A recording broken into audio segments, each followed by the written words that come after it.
Tonight, we're not just celebrating the 60 years of life. We're celebrating 60 years of laughter, lesson, love, at syempre ligaya.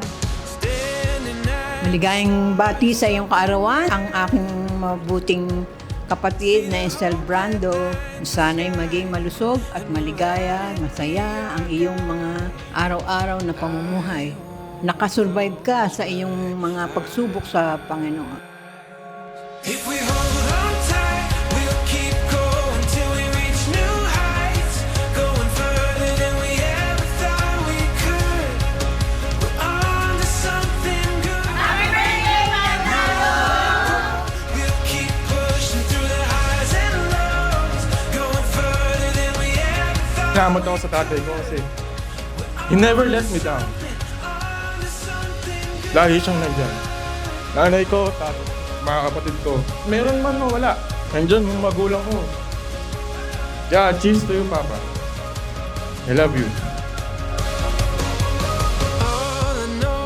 Happy birthday sa aking asawa. Ngayon ay kanyang 60th birthday. Naway tuloy-tuloy na po ang kanyang paggaling. Happy birthday, my brother!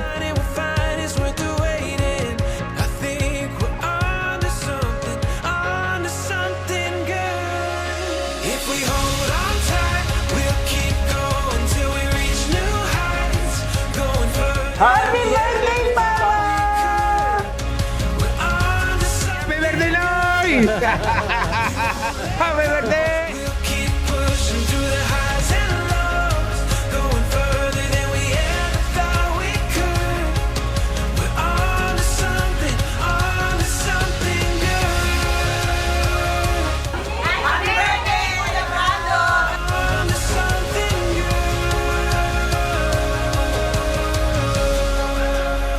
Happy birthday, Papa! Yun nga, good health and more blessings to come. Gusto ka pa namin makasamang magkakapatid sa pang-araw-araw. So, kailangan gumaling ka na sa susunod pa. Kailangan makaabot pa tayo ng 80, ha?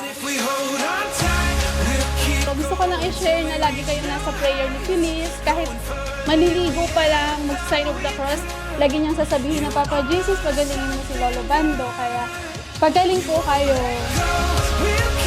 Alam mo, isa ka sa mga iniidolo kong padre di pamilya dahil nakita ko kung paano mo pinalaki ang iyong mga anak.